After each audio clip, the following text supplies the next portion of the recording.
Palestinians are on the streets. They are protesting Hamas. They are protesting. They are calling for the end of the bloodshed, for the end of the killing of their women and children, and are calling against Hamas. And everybody is standing up. There are supposedly huge demonstrations in many of the major cities in Gaza. There are comments coming out from Fatah saying, or from the Palestinian Authority saying, this is great to see. This is a stand up against Hamas. Hamas is saying this is just Israeli propaganda. Many of the Western pro Hamas people are basically not saying anything yet. And today on the Daily Objective, we are going to talk. Joining me today is James Valiant. Welcome to the Daily Objective. And James, this is really not something we've seen. Anytime people say there are protests in Gaza, usually it's very much a singular event, meaning like singular people, few people sort of talking out. And as it is in this case, whenever it does happen, it's usually under Israeli occupation, basically in the areas that Israel is controlling, and nobody's really standing up in the Hamas-controlled areas. Now, Hamas's grasp on Gaza is disappearing, is pretty much non-existent in some cases. But yeah, what do you make of the demonstrations? Well, first, to Hamas's claim that this is just Israeli propaganda, the first thing you said that the Palestinian Authority was saying, hooray, this is good, this is anti-Hamas, does undermine Hamas's claim that this is just Israeli, show protests. Because I understand that the news reports that I'm getting factually are that in at least 3 different locations, hundreds of Palestinians in Gaza were protesting, and they were blaming Hamas for the death of the children. Now, someone should get them maybe a subscription to The Guardian so that they can learn that, in fact, it's Israeli genocide that's the real cause of all the problems here.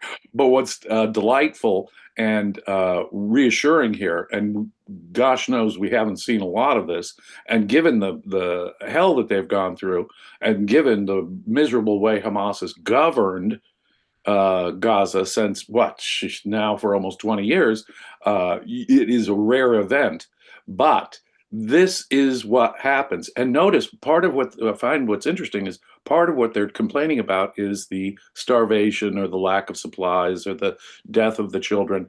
And boy, what that means is that I don't mean aggressive in the sense of the initiator here, but in terms of aggressive response in self-defense, intense response, cutting off supplies, getting serious about Gaza again, which Israel to some degree has been doing, has an effect. The only way you're going to get through to these people is precisely through the means that we've been talking about now for a year and a half. You can't feed your enemies. You can't hold back and pull your punches. And so this is really, really good. I mean, it is something we've hardly seen, but now we seem to be seeing at least some of it. And it does take a degree of courage, given the fact that Hamas are thugs. They would happily, the reports I've also seen is that plainclothes Hamas people have been there trying to disperse these demonstrations and break up these demonstrations. Another thing that undermines Hamas's claims that this is all Israeli propaganda. Well, what I would say is, hooray! At least if this is a start to the Palestinians getting something through about this, it's good. And it does imply, of course, that it is Hamas's fault. Hamas could have surrendered long ago. Hamas could have released all of the hostages. They did not. The death of your children, Palestinians, is the result of Hamas's aggressive activity.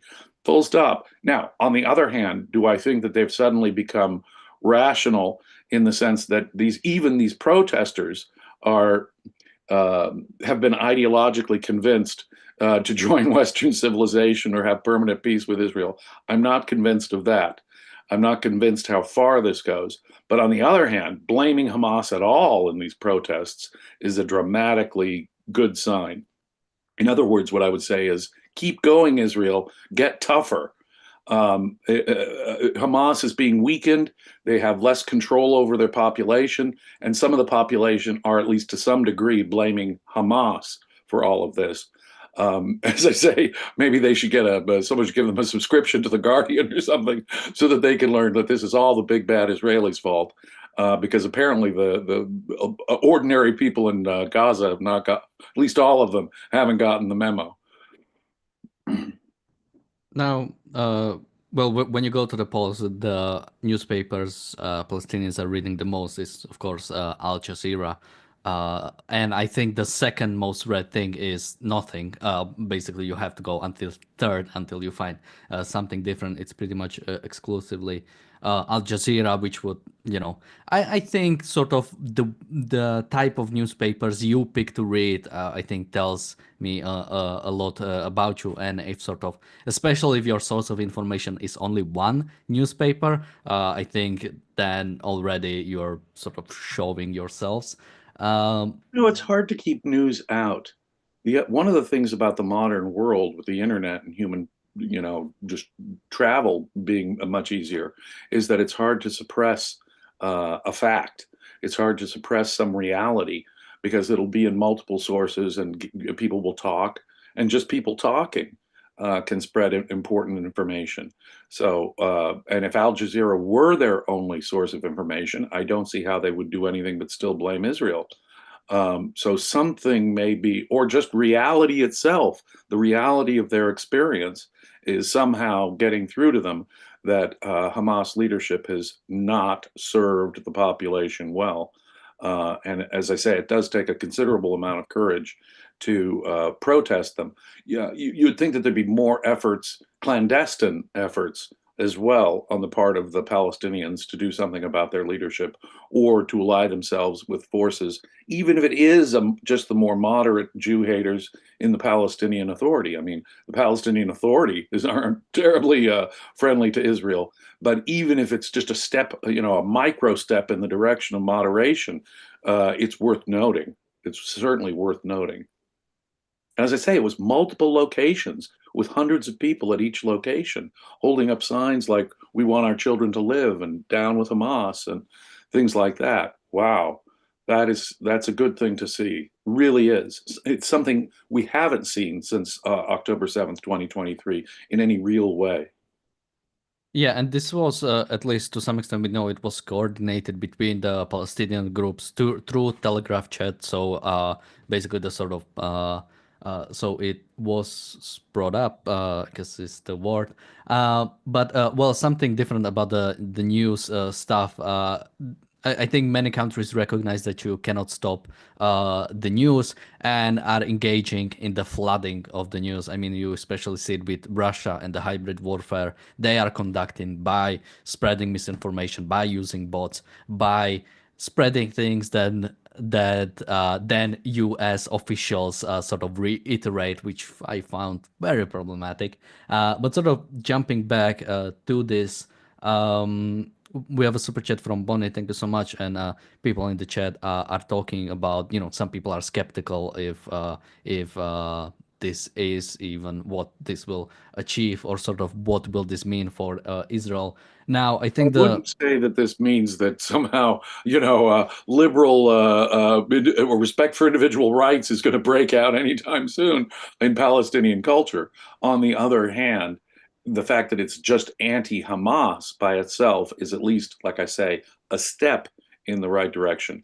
We have to take our good, in a world which is really so awful, we have to take any step in the right direction and give it three cheers, even if obviously it does not mean that the Palestinians as a population have suddenly turned into friends of Israel or America or something, because I don't think that's happened. That's for sure. we have a super chat from PC. Thank you so much. He says, James, Al Jazeera is Hamas Qatar office. Well, Al Jazeera is a state or receives part of its funds from the state of Qatar, which I think makes it really problematic. Yeah. But Oh, yeah, Al Jazeera is total propaganda and supported by Qatar. That's a fact. This isn't like they're a credible news outfit at all. No, I yeah, agree. and even if it was somehow independent, I wouldn't expect any sort of newspaper that is in the Middle East, besides Israel news, that would sort of argue for any sort of liberal democracy or any sort of like Western values. Right, but Uh, look at the so-called free press in the West. I mean, I just mentioned the Guardian, but I mean, go take a look at Haaretz or the Jerusalem Post and just tell me what you evaluate for me what the values and ideas are that are being shared in what we call free Western media. That itself is problematic. But the questioner is correct. Al Jazeera is a propaganda outlet for Islamists.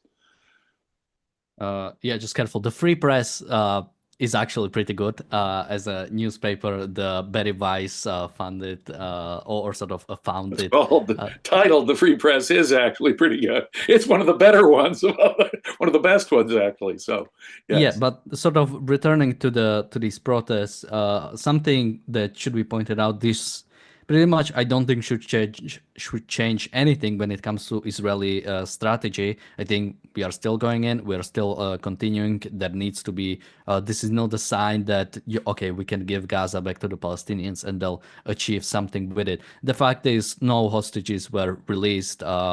With these protests or anything. No Hamas members were given up as part of these protests. Again, any military uh, cannot be in the population, cannot embed itself in the population without somebody knowing about it, without some family hearing voices about Hamas members, moving underground, or hospital members knowing that Hamas is holding hostages again in the tunnels underneath.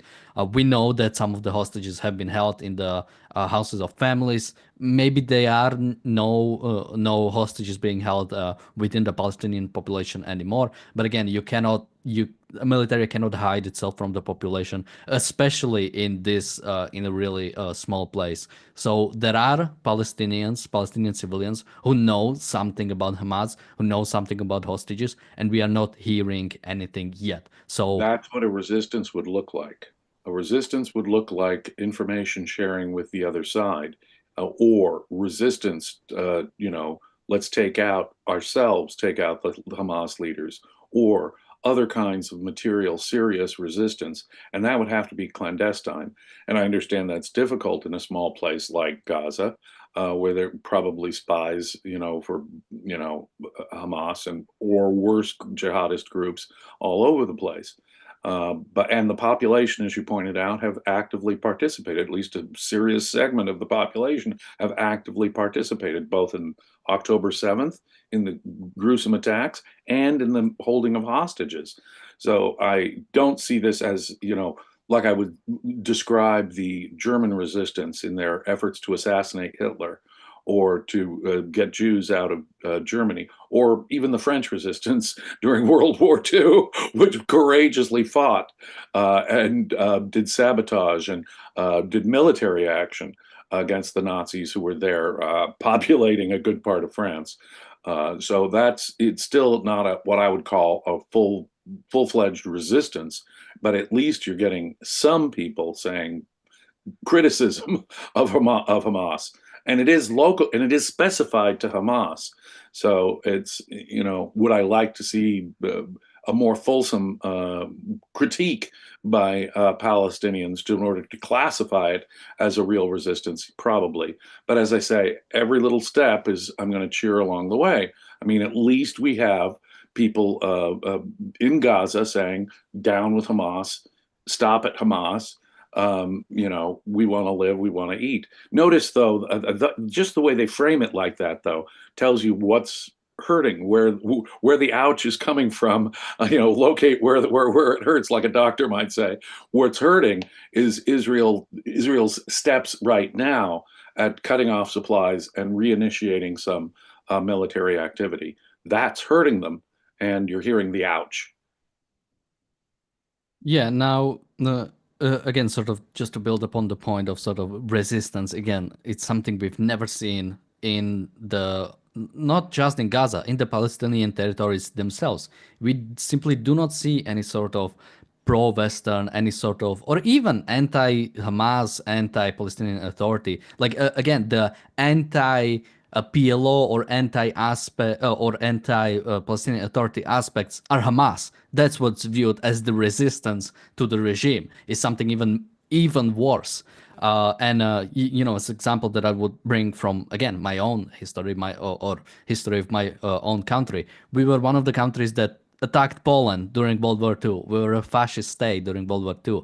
We were a nation that elected its fascist leaders, that supported its fascist leaders, and then there was a resistance. There was a national uprising against that sort of system that was squashed, but there were people that wanted to stand up. Similarly, during the communist era, we had people like Václav Havel, or other even Czechoslovak or Slovak dissidents. You had people that went to jail for their resistance, for wanting something better, and that is simply something we do not see in Gaza or in the Palestinian territories in the West Bank. We simply do not see any sort of kind of that resistance. And whenever we do sort of meet population, it is the population that is trying to build land in Israeli territories, trying to provoke IDF soldiers, trying to join Hamas on October 7, celebrating October 7,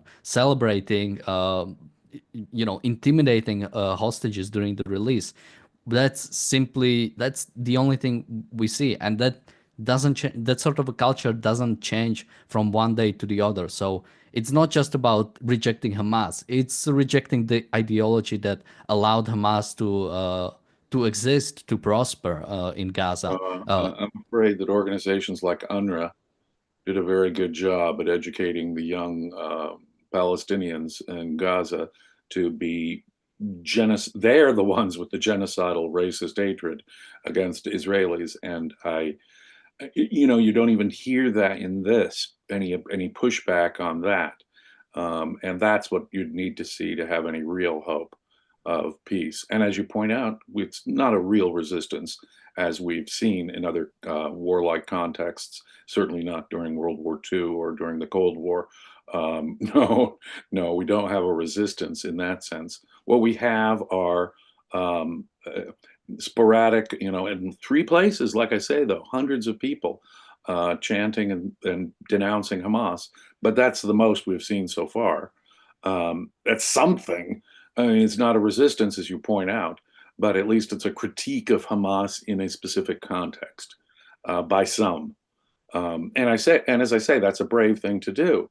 I mean, when your population is mostly a bunch of violent, racist, genocidal jihadists, even to do that takes a degree of courage. Now, a lot of people were, protecting their names and protecting their identities, but there were people out there, bold as brass, holding up signs and chanting things, and that takes a degree of courage, at least.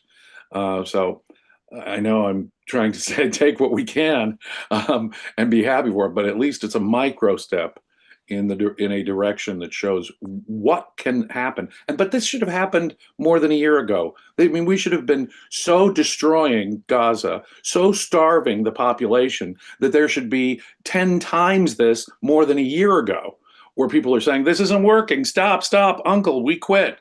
What you're seeing here is just a couple of, three places where hundreds out of a population of million, what is it, 2 million, 1.8 million or whatever the estimates are. But it's just hundreds out of a couple of million people. Nonetheless, it is still a courageous anti-Hamas assertion. But that's as far as I can go. It's not like it's an anti-jihadist or pro any values that might bring long-term peace to the area. And it's not a resistance, as you point out, in any significant sense. But on the other hand, these are anti-Hamas demonstrations. That we can call it. And I will take the crumbs I can get from that, but it should have happened more than a year ago, because there should have been much more effective response, much more, solid response that would have starved and destroyed the place so that they would be crying uncle a lot sooner and in a lot bigger numbers. Someone says in the chat, to be honest, there was a guy that put out the video against Hamas and he got unalived. So I cannot really blame them for that. If I were in their shoes, I wouldn't want to unalive for that. Well, There were people who that's died that's the trying to take out problematic part of any dictatorship. That's why you have to fight against dictatorship before it gets into power. The Palestinians had election and they decided to elect Hamas in the first place and Fatah in the second place.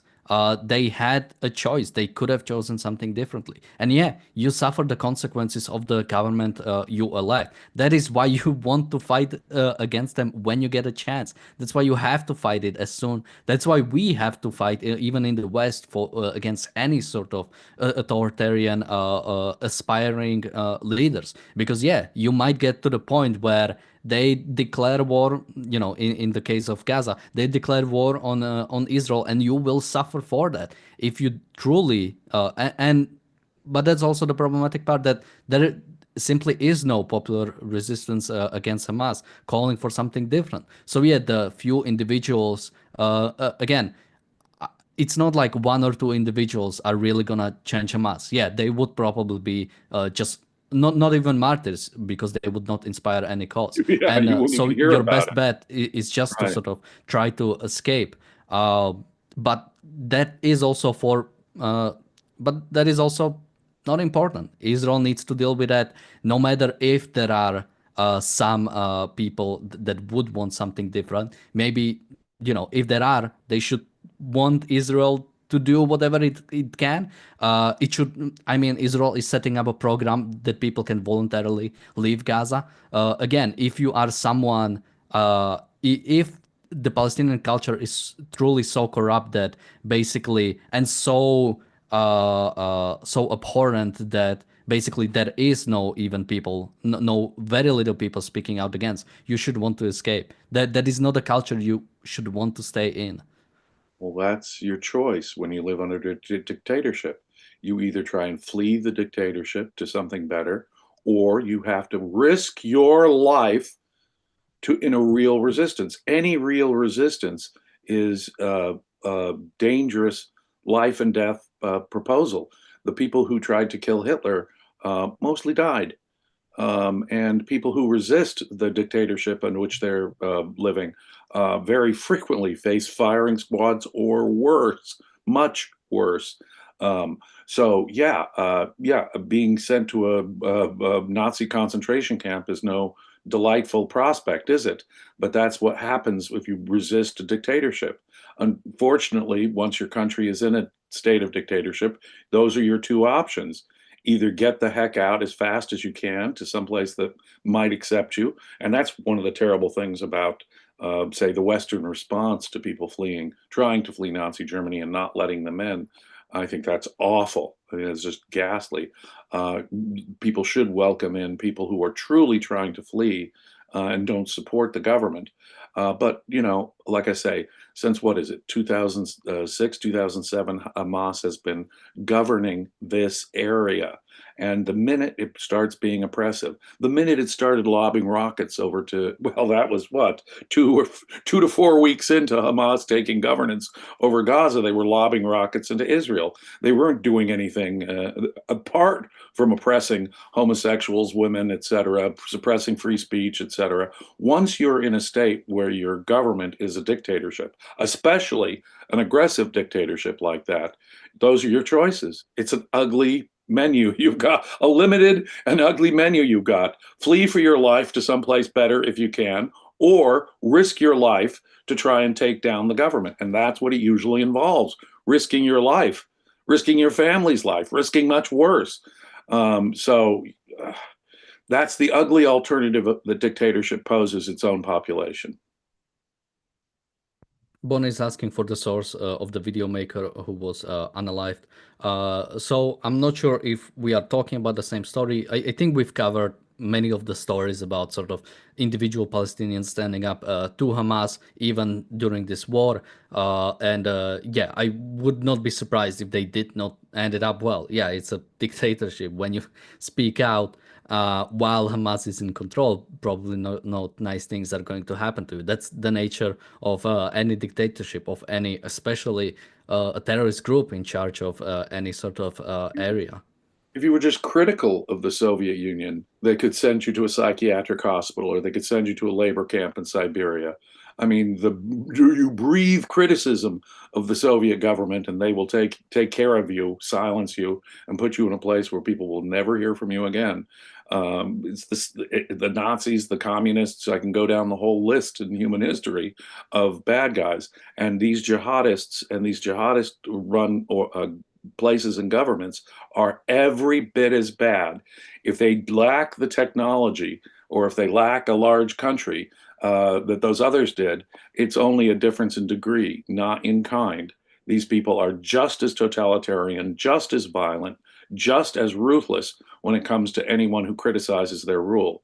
So yeah, they will torture you and hang you by a chain or something. Expect it. Expect it. That's the horrific thing here. That's why moral clarity from the start was essential. We betray the population to the extent that there are better elements within a population. If you don't attack with full ferocity the dictatorship itself that's being aggressive, then you're betraying the population that is being put into this untenable situation. Now, I'm not saying that other places have a altruistic duty to relieve all oppressed people in the world, but when a dictatorship becomes aggressive, I think that other nations have now an interest in stopping that aggression before it gets completely out of hand. And as a side note, think of the people themselves.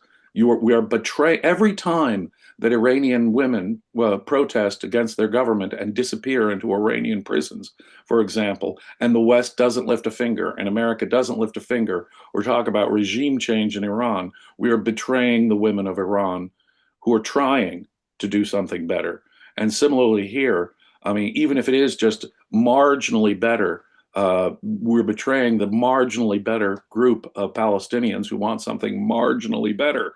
And that is the essence of compromise. When you appease, when you compromise, when you're like Mr. Witkoff trying to make a deal with all these people, what you end up doing is betraying the children, the Ukrainian children that Russia has kidnapped and taken into Russia. You betray the victims of the dictatorship and you betray the victims of the aggressor. That's all you're doing when you appease and negotiate and sanction dictators. Now, talking about people speaking out on the reality show starting up in just about a minute, we'll talk about suing specifically some of the Columbia students, as well as I believe hostage families, are suing students. I think, what is it? One of them is Columbia University Apartheid Divest. That's the Mahmoud Khalil was part of that organization, or was the de facto leader of that organization, as well as the Students for Justice in Palestine is the other organization that is getting sued for their alleged ties to Hamas. Which, if proven in court, I think this is something I have been calling for. So that's why I really want to talk about it. And something that needs to happen. I think realistically, even though Mahmoud Khalil, maybe there is a case for deportation, I think it should be proven in court, not just done. Especially since we are not in any sort of war, or at least America is not at war with Hamas or doesn't recognize it. So I don't think you can even make a case for.